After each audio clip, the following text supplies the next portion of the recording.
यदि जीवन में कुछ भी करें तो उस पर अपनी दृष्टि अवश्य रखें,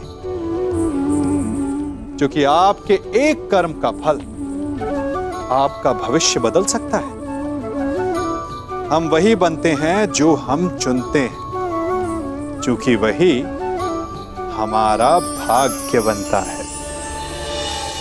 राज्यसभा में प्रस्थान से पूर्व आपने यहां इसलिए लाए ताकि आप अपने वो प्रिय पांडवों के पक्ष में इन्हें उकसा सके।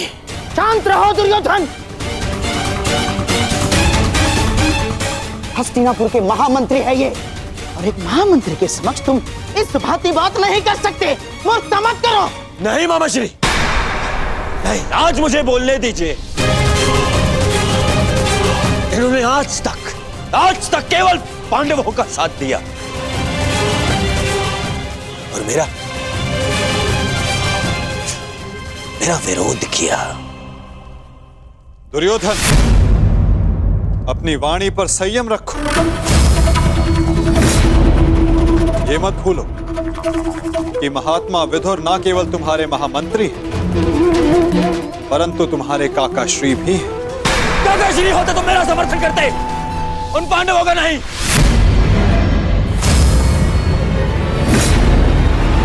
ये केवल एक कृतज्ञ षड्यंत्रकारी है और कुछ नहीं।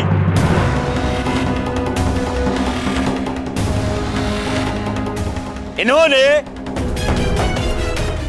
कभी हमारे हित की बात नहीं करी। ना ये तब चाहते थे कि मेरे पिता राजा बने, और ना ये आप चाहते हैं कि मैं सिंहासन पर बैठूं। बहुत बुरी बात है काकाश्री, हमारा अन्न खाके उन पांडवों का पक्ष लेते हैं आप। भाग्य है कि ये मेरे पिता के आधे भाई हैं, अन्यथा राजद्रोही घोषित करके इस दासी पुत्र को दंड देता मैं। दुर्योधन!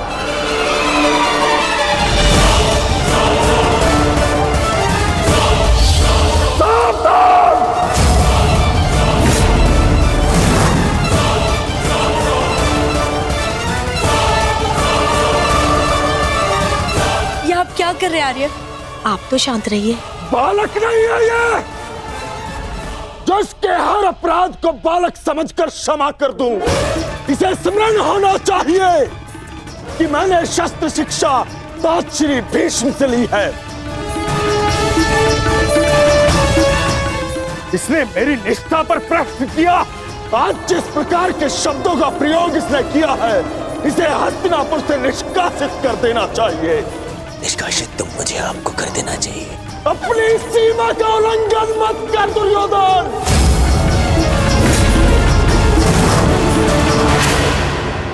अपने शब्दों की रास को थाम कर रखो दुर्योधन। ये मत भूलो कि महात्मा विदुर हस्तिनापुर के महामंत्री और हस्तिनापुर के रणनीतिकार भी। इस समय तुम्हें उनके समर्थन, उनकी सहायता की अत्यधिक आवश्यकता है। बस! ऐसे सैकड़ों महामंत्री मेरे चरण धोते हैं। मुझे इस युद्ध को जीतने के लिए एक दासी पुत्र के समर्थन की आवश्यकता नहीं है। दुर्योधन!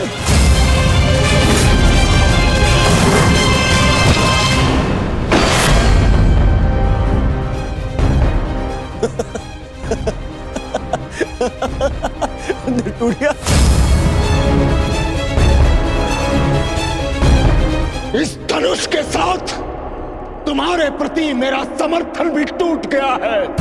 अब ना तो तुम मेरे शस्त्र उपयोग कर पाओगे और ना ही मेरी नीति। मैं स्वयं अपनी बुद्धि और शक्ति को इस युद्ध से अलग करता हूं।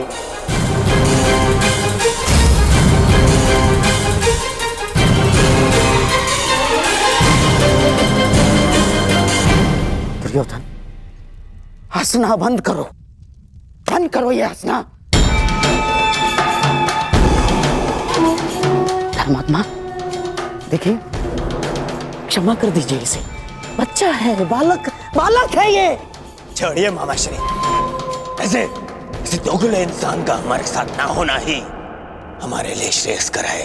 गंगाराज, इससे पहले कि मेरे क्रोध से मेरे विवेक का बांध टूट जाए, ले जाओ इसे यहाँ से। और ना जाओ तो क्या कर लेंगे? ईश्वर के लिए चुप हो जाओ।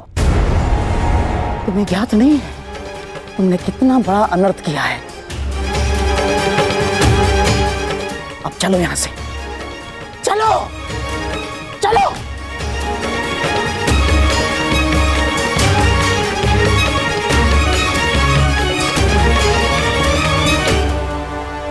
धनुष ना टूटता तो मेरा बाण छूट जाता, मेरे भ्राता धृतराष्ट्र को पुत्र हानि होती। मैं आज भी यही कामना करता हूं कि यदि ये युद्ध हो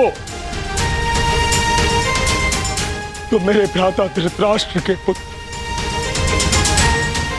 और मेरे ज्येष्ठ भ्राता पांडु के पुत्र सुरक्षित रहे।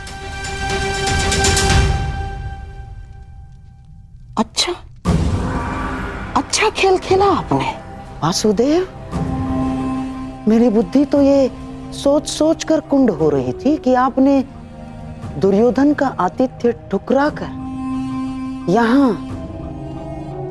यहां भोजन करना क्यों स्वीकार किया? क्या योजना थी आपकी इसके पीछे? मिल गया मुझे उसका उत्तर। गांधार राज, मैं यहां आया, ये मेरा चुनाव था। दुर्योधन ने जो व्यवहार यहां किया वो उसका चुनाव था, और अब महात्मा विदुर इस युद्ध से अलग हुए हैं तो ये इनका चुनाव है। अपना चुनाव करने का अधिकार हर मनुष्य को है गांधार राज, और उस चयन का प्रतिफल चुका उसकी विवशता।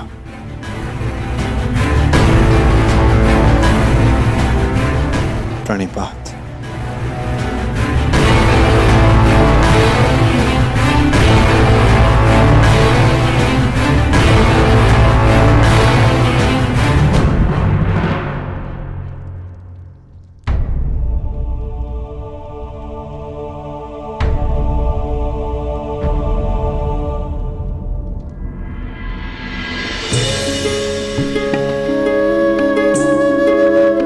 कान्हा, तुम यहाँ?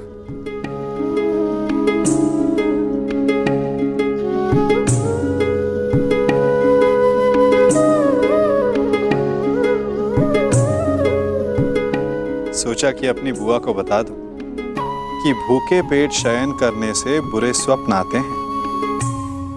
मेरी निद्रा और भूख तो तभी उड़ गई थी जब युद्ध की घोषणा हुई थी। कृष्ण,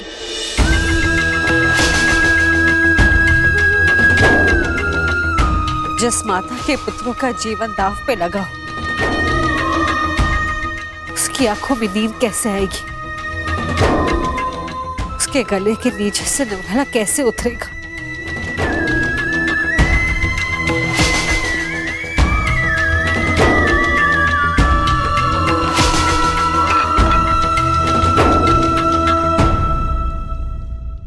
बुआ, बैठो। मैं तो यहां इसलिए आया था कि अपनी बुआ के साथ भोजन का आनंद उठा सकूं, परंतु मेरी बुआ इतनी व्याकुल, इतनी निराश है। यदि आपको मुझ पर विश्वास है कि मैं आपके पुत्रों की रक्षा करने में सक्षम हूं, तो क्या आप फिर भी भोजन नहीं करेंगी? तुम्हारी बात कोई चाह के भी कैसे टाल सकता है? तो फिर पहले आप भोजन कीजिए।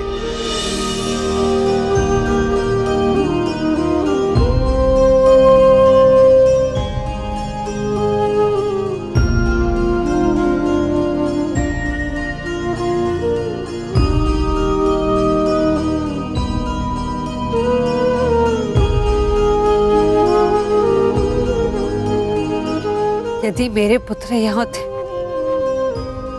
तो वो भी मुझे ऐसे ही भोजन करवाते।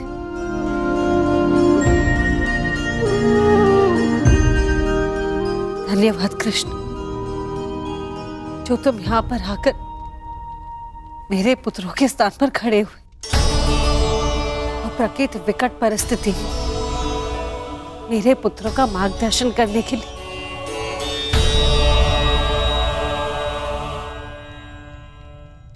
इसमें कोई संदेह नहीं बुआ कि परिस्थिति बहुत विकट है,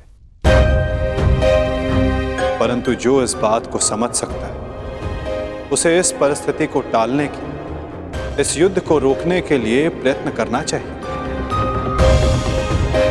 मैं भी कर रहा हूं, आप भी कीजिए।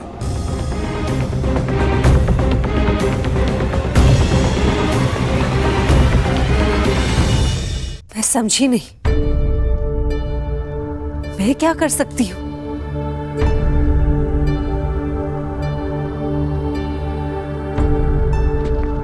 आपको स्मरण है बुआ, जब मैं यहां विभाजन के समय आया था तो मैंने आपको एक कार्य करने से रोका था। अभी उचित समय नहीं है बुआ, सत्य सम्मुख आएगा बुआ, परंतु उचित समय उचित स्थान पर। तुम ये कहना चाह रहे हो कि मैं उसे... बुआ, कुछ करने को कहने वाला मैं कौन होता हूं?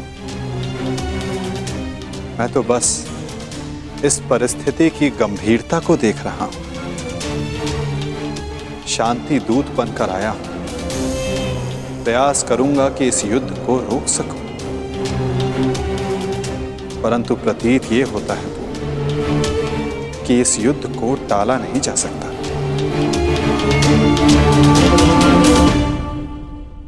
मुझे भी उसी दिन का भय है कृष्ण, जब मेरे दोनों पुत्र एक दूसरे के समक्ष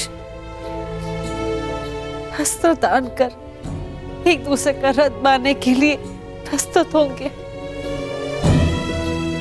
परंतु इसे रोका कैसे जा सकता है? संदेह तो है बुआ, परंतु यदि आपके 6 पुत्र एक ही पक्ष में हो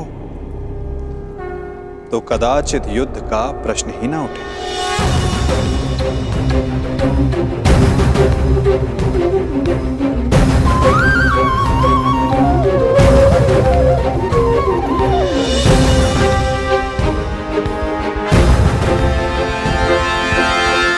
मैं वो करने जा रहा हूं जो मेरा कर्तव्य है।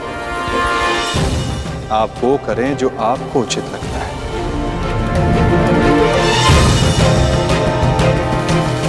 आज्ञा दें। प्रणिपात।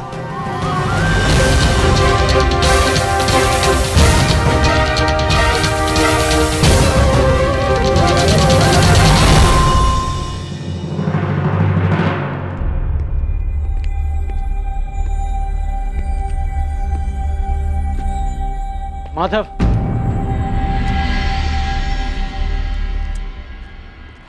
मित्र,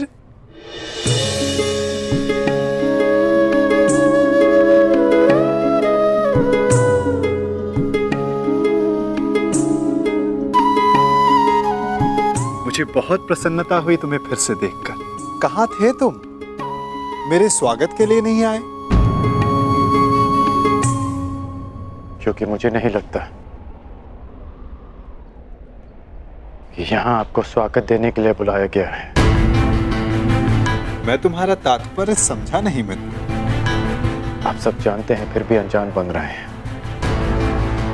आप गांधार नरेश को मुझसे अधिक समझते हैं। ये स्वागत प्रारंभ है,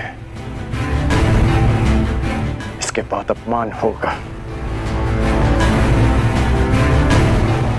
और हो सकता है कि कोई जाल भी रचा हो। यदि जाल होगा तो मुझे पूर्ण विश्वास है कि मेरा धनुर्धारी मित्र उस जाल को अपने बाणों से काट देगा।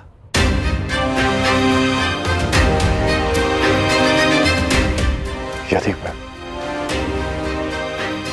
ऐसा नहीं कर पाया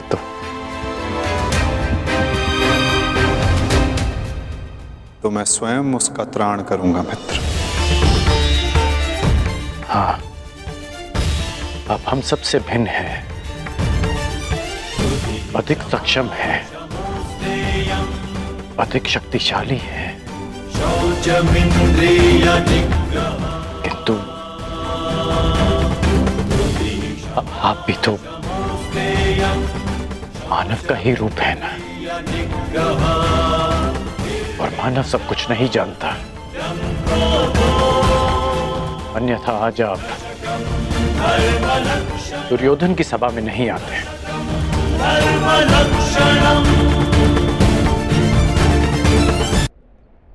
तुमने सत्य कहा मित्र, मानव सब कुछ कहाँ जानता है। जैसे कि तुम, यदि तुम भी सब कुछ जानते होते तो दुर्योधन की ओर नहीं होते मित्र।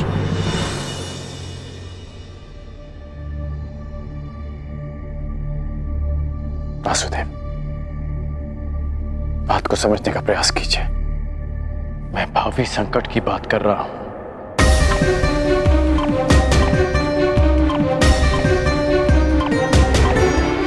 आगे मत बढ़िए, रुक जाइए वासुदेव।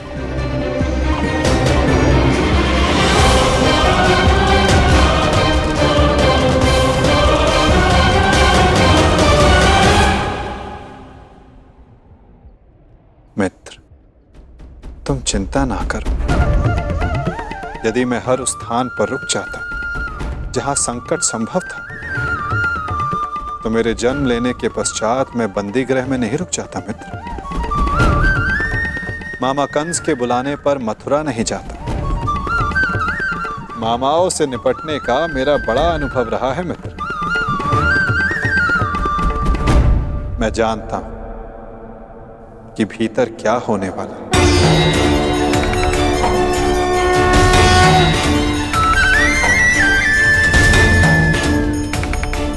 फिर भी आप जा रहे हैं? हाँ मित्र, मैं इसलिए नहीं जा रहा कि ये मेरी इच्छा है। मैं इसलिए जा रहा हूं कि वहां राज्यसभा में जो होगा उसके लिए वहां मेरा होना आवश्यक है। परंतु महत्वपूर्ण प्रश्न यह है मित्र कि मैं ऐसा कर क्यों रहा हूं। इस सभा के पश्चात मुझसे मिलना, कदाचित मैं भी तुमसे यही प्रश्न कर बैठूं। मैं यहां केवल हस्तिनापुर की सभा को संबोधित करने नहीं आया, मैं यहां तुमसे भी मिलने आया हूं मित्र।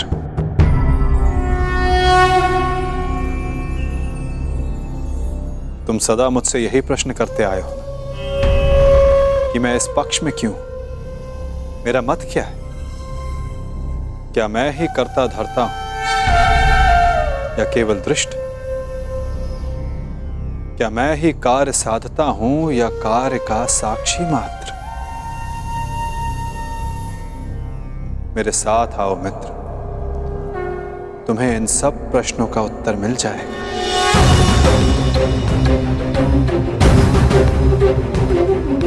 मैं इस सृष्टि का साक्षी, आज तुम मेरे साक्षी बनो मित्र।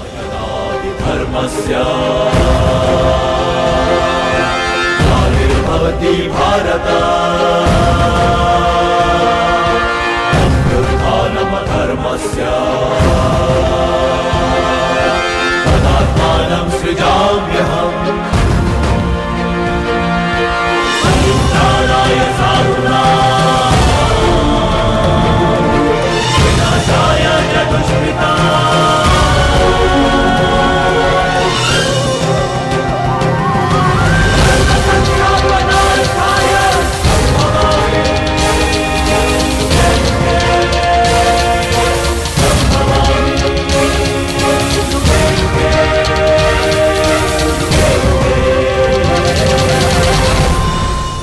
आकर्षण का कारण क्या है?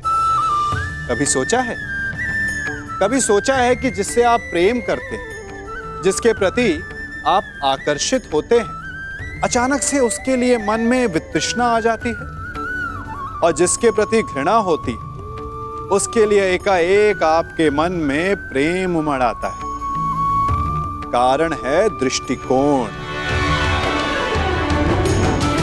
क्योंकि सुंदरता आपके मन में होती है, आपके सोच में होती, आपके दृष्टिकोण में होती। इसीलिए किसी को कीचड़ में खिला हुआ कमल सुंदर लगता है और किसी को निर्मल चंद्रमा में भी कलंक का धब्बा दिख जाता है। यदि आपको सुंदरता अनुभव करनी, हर पल आनंद में रहना है, तो अपने दृष्टिकोण को सुंदर बनाएं और अपने आप सब कुछ सुंदर बन जाएगा।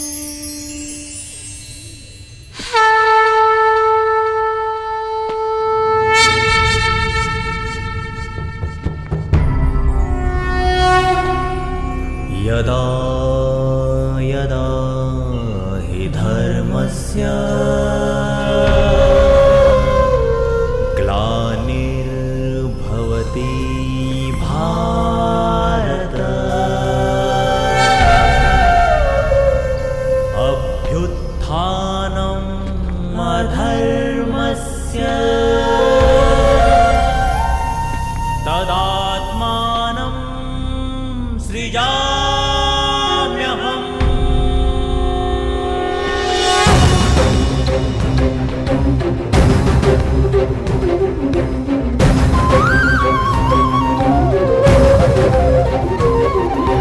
यदा यदा हि धर्मस्य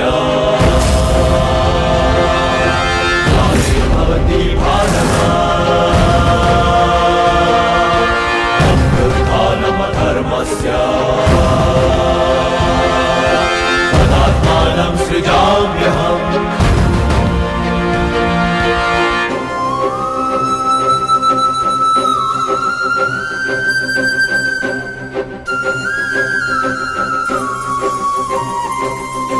परित्राणाय साधूनां विनाशाय च दुष्कृतां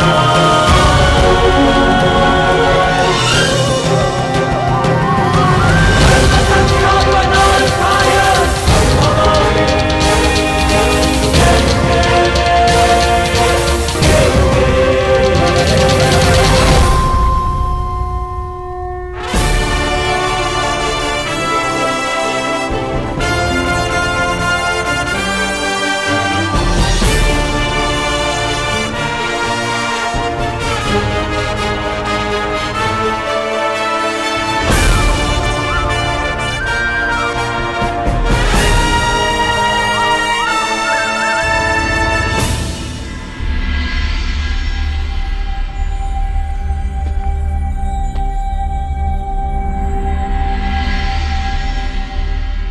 प्रणिपात उस महान योद्धा को जो कुरुवंश के सबसे बड़े संबल हैं, जिन्हें संसार स्मरण करेगा तो इसलिए कि उन्होंने अपना संपूर्ण जीवन, अपना कर्म और अपना धर्म समस्त कुरुवंश को समर्पित कर दिया।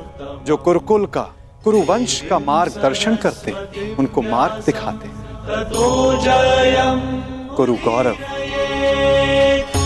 महामहिम भीष्म को प्रणिपात।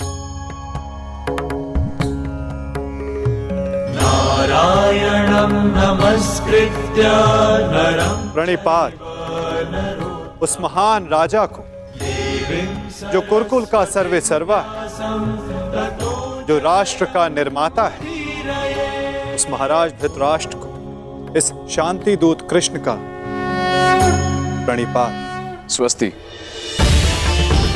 अपने ज्ञान और शिक्षा के बल पर सामान्य कुरु कुमारों को भारतवर्ष का महान योद्धा बनाने वाले अर्जुन, भीम, दुर्योधन जैसे महान योद्धाओं के आचार्य श्री द्रोणाचार्य को मेरा प्रणिपात।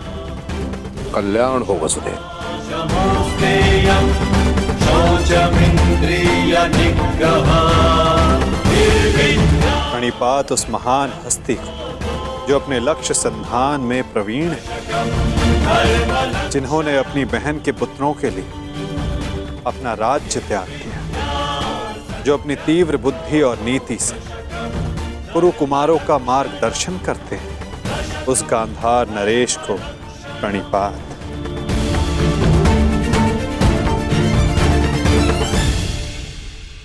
प्रणिपात महानितिज्ञ महात्मा विदुर को।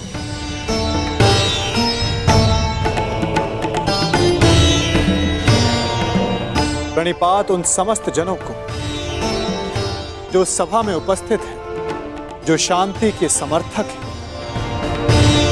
प्रणिपात का अर्थ है अपना शीश झुकाना।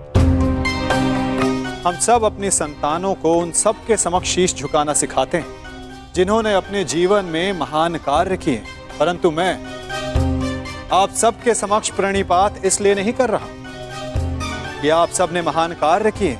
मैं प्रणिपात इसलिए कर रहा हूं कि आप सब अब भी एक महान कार्य को संपन्न करने के लिए सक्षम हैं।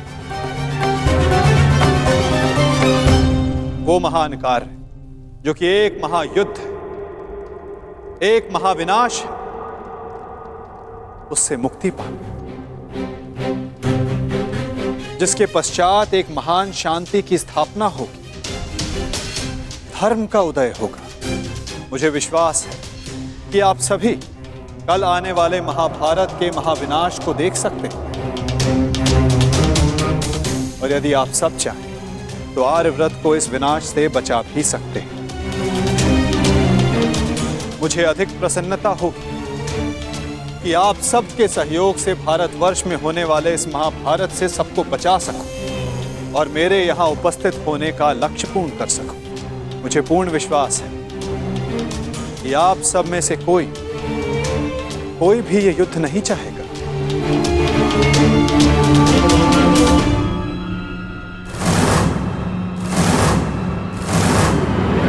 संसार का सबसे बड़ा कष्ट होता है परिवार में आया क्लेश। परिवार का अर्थ है ऐसा समूह जो साथ रहे, जो एक दूसरे के साथ जिए, एक दूसरे का संबल बने।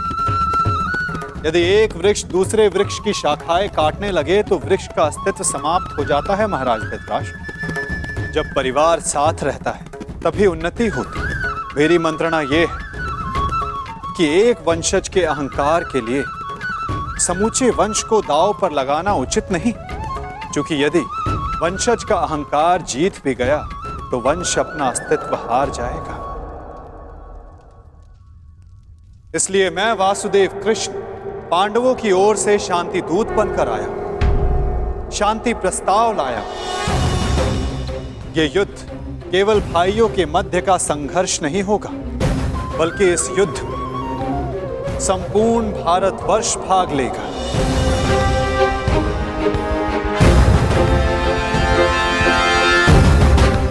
इसलिए विनाश भी सैकड़ों, सहस्त्रों और लाखों नहीं, करोड़ों में होगा।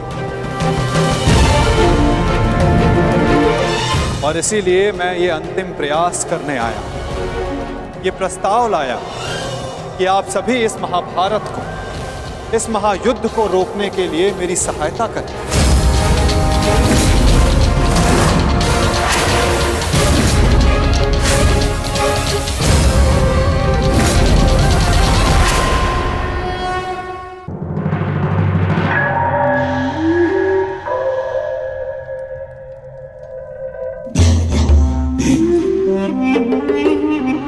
साधु साधु वासुदेव, आप तो सचमुच धन्य हैं। मुझे स्मरण नहीं होता कि कितना समय हो गया ऐसे शांतिपूर्ण वचन सुने हुए। मुझे तो ऐसा प्रतीत होता है वासुदेव कि आपके मुख से शब्द नहीं, फूल झड़ रहे हैं, फूल। मैं अभिभूत हो गया वासुदेव। और सच कहूं वासुदेव, मैं भी आपसे सहमत हूं।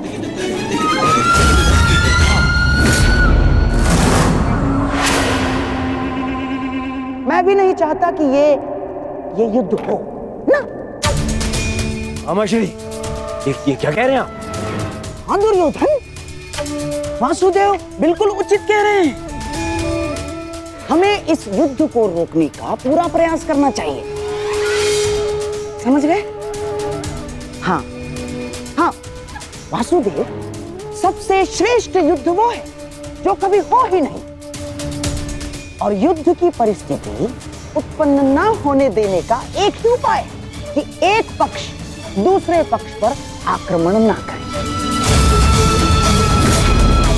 चलिए ठीक है, हम पांडवों पर आक्रमण नहीं करेंगे, परंतु वासुदेव, द्वारकाधीश, क्या आप यह आश्वासन दे सकते हैं कि पांडव भी हम पर कभी भी आक्रमण नहीं करेंगे?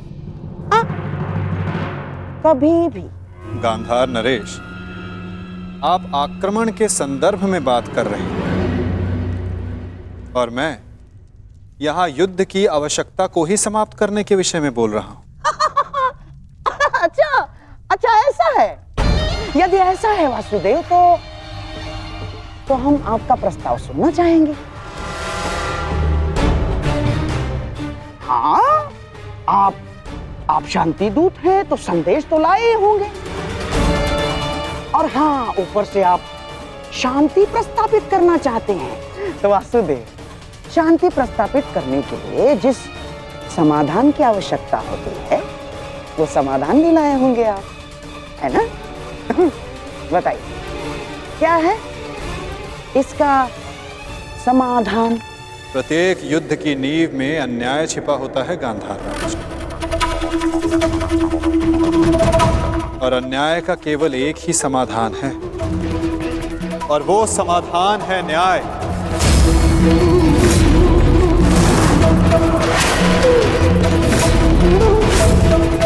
वो न्याय जिस पर केवल पांडवों का अधिकार है, उनसे किए गए वचनों को ना निभाने का न्याय, उनसे किए गए वचनों को ना पूर्ण करने का न्याय। इस भरी सभा में जो अधर्म हुआ, जो अन्याय हुआ, उसके प्रति न्याय।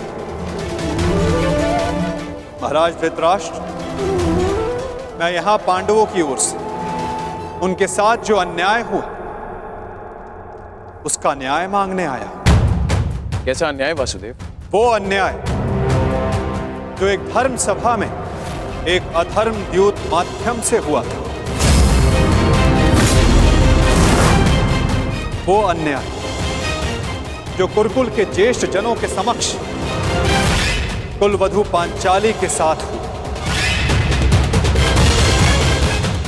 यदि उस अन्याय का त्राण हो तो इस महायुद्ध को रोका जा सकता है।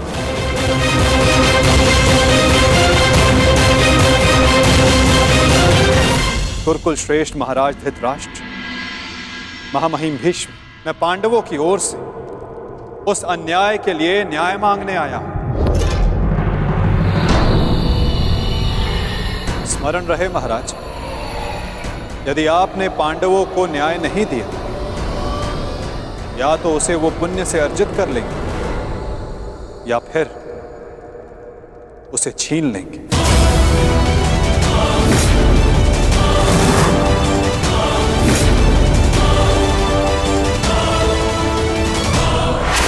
अब निर्णय आपका है। वासुदेव, आप यहाँ शांति प्रस्ताव लेकर आए हैं या हमें धमकाने आए हैं? वो उस द्यूत में जो कुछ भी हुआ सबकी उपस्थिति में हुआ, युधिष्ठिर की इच्छा से हुआ। अरे वो हार गया, अपना राज्य हार गया, वो उसका प्रारब्ध था। छलबद्ध अन्याय को प्रारब्ध नहीं कहा जा सकता युवराज। जिस प्रकार मंदिर में किया गया पाप पुण्य नहीं बन जाता, उसी प्रकार धर्मवीरों की उपस्थिति में सभा में किया गया धर्म नहीं बन जाता। धर्म कौन सा धर्म? कोई धर्म नहीं हुआ। नारी नारायणी होती है युवराज, और भरी सभा में एक नारी का, एक कुलवधू का वस्त्र हरण अधर्म नहीं?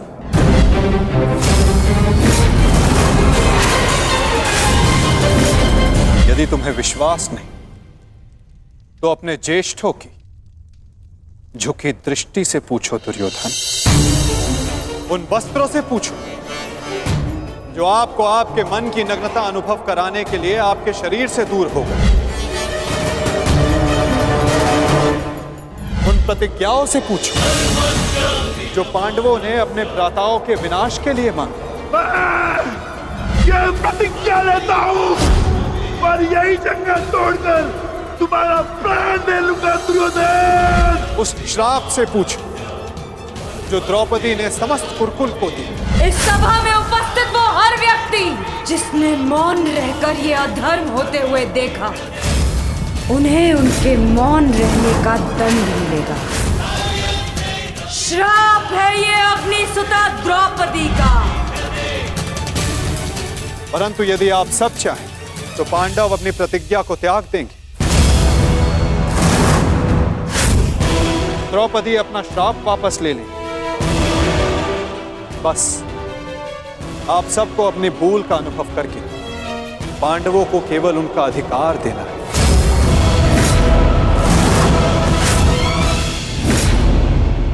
कैसा न्याय है वासुदेव? संधि और शांति वार्ता में बराबर की बात होती है। एक ओर से बंधन और शर्तें नहीं लादी जाती। न्याय की मांग ना बंधन है ना शर्त है महाराज, केवल एक निवेदन है। यदि ऐसा है तो मेरा निर्णय यह है कि दुर्योधन मौन रहो। निर्णय लेना महाराज के हाथ में है, तुम्हारे नहीं। तुम शांत रहो।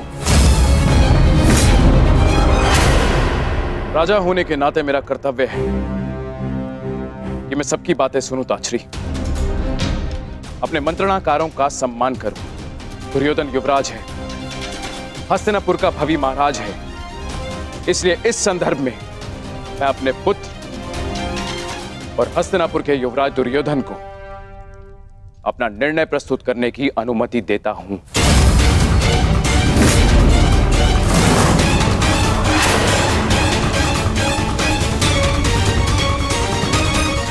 धन्यवाद पिताश्री। हाँ तो सुनिए वासुदेव, ऐसा है कि उस द्यूत में पांडव स्वयं अपना अधिकार हार बैठे थे। अब ना तो वो किसी भी राज्य का उनको अधिकार है और ना ही राजा होने का।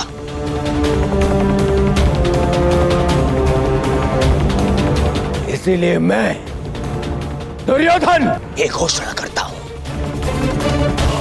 कि हस्तिनापुर आपका ये शांति प्रस्ताव ठुकराता है।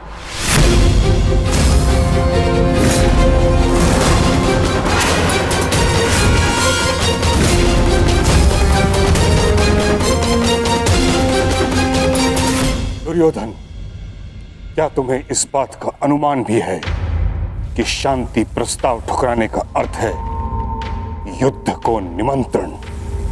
अपने निर्णय पर पुनः विचार कर लो। बात बात पर विचार करना बंद कीजिए पितामह। बात बात पर विचार कायर करते हैं।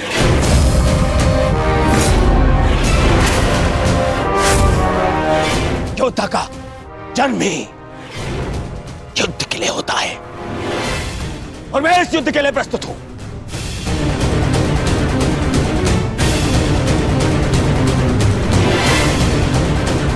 मेरी दृष्टि में उन पांडवों को कुछ भी देने का प्रश्न ही नहीं उठता। बस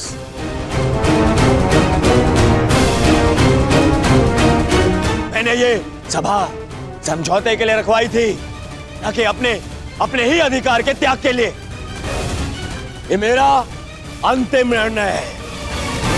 मैं उन पांडवों को इंद्रप्रस्थ नहीं दूंगा तो नहीं दूंगा।